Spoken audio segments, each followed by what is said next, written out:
Le livre de l'Exode, chapitre 15. Alors Moïse et les Israélites chantèrent ce cantique en l'honneur de l'Éternel. Je chanterai en l'honneur de l'Éternel, car il a fait éclater sa gloire. Il a précipité le cheval et son cavalier dans la mer. L'Éternel est ma force et le sujet de mes louanges. C'est lui qui m'a sauvé. Il est mon Dieu. Je le célébrerai. Il est le Dieu de mon Père. Je proclamerai sa grandeur. L'Éternel est un vaillant guerrier. Son nom est l'Éternel. Il a jeté dans la mer les chars du Pharaon et son armée. Ses combattants d'élite ont été engloutis dans la mer des roseaux. Les vagues les ont couverts. Ils sont descendus au fond de l'eau, pareils à une pierre. Ta main droite, Éternel, est magnifique de force.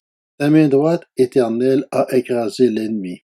Par la grandeur de ta majesté, tu renverses tes adversaires. Tu déchaînes ta colère. Elle les dévore comme de la paille.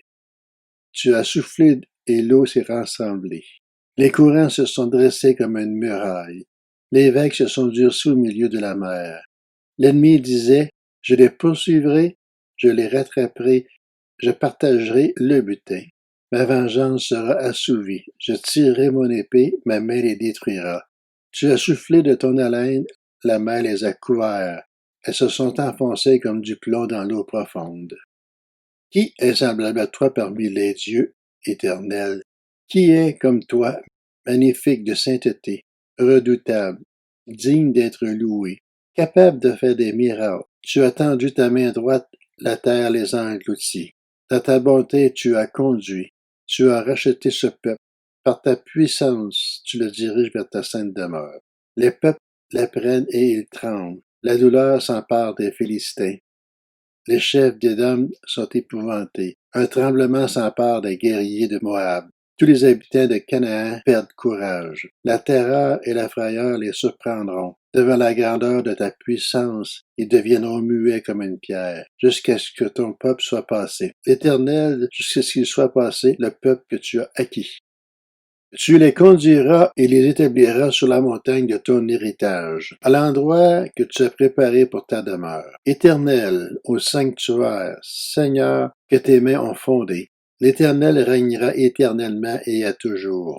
Oui, les chevaux du Pharaon, ses chars et ses cavaliers ont pénétré dans la mer, et l'Éternel en a ramené l'eau sur eux, alors que les Israélites ont marché à pied sec au milieu de la mer. Myriam, la prophétesse, la sœur d'Aaron, prit à la main un tambourin et toutes les femmes sortirent à sa suite avec des tambourins et en dansant. Myriam répondait aux Israélites, chantez en l'honneur de l'Éternel, car il a fait éclater sa gloire, il a précipité le cheval et son cavalier dans la mer. Moïse fit partir Israël de la mer des roseaux, et il prit la direction du désert de Shur. Après 3 journées de marche dans le désert, ils ne trouvèrent pas d'eau. Ils arrivèrent à Mara, mais ils ne purent pas boire l'eau de Mara parce qu'elle était amère. C'est pourquoi cet endroit fut appelé Mara. Le peuple murmura contre Moïse en disant, que boirons-nous? Moïse cria à l'Éternel, et l'Éternel lui indiqua un morceau de bois qu'il jeta dans l'eau, et l'eau devint douce. Ce fut là que l'Éternel donnait au peuple des prescriptions et des règles, et ce fut là qu'il les mit à l'épreuve. Il dit, si tu écoutes attentivement l'Éternel, ton Dieu, si tu fais ce qui est droit à ses yeux, si tu prêtes l'oreille à ses commandements, et si tu obéis à toutes ses prescriptions, je ne te frapperai d'aucune des maladies dont j'ai frappé les Égyptiens, car je suis l'Éternel, celui qui te guérit. Ils arrivèrent à Élim, où il y avait 12 sources d'eau et 70 palmiers. Ils campèrent là, près de l'eau.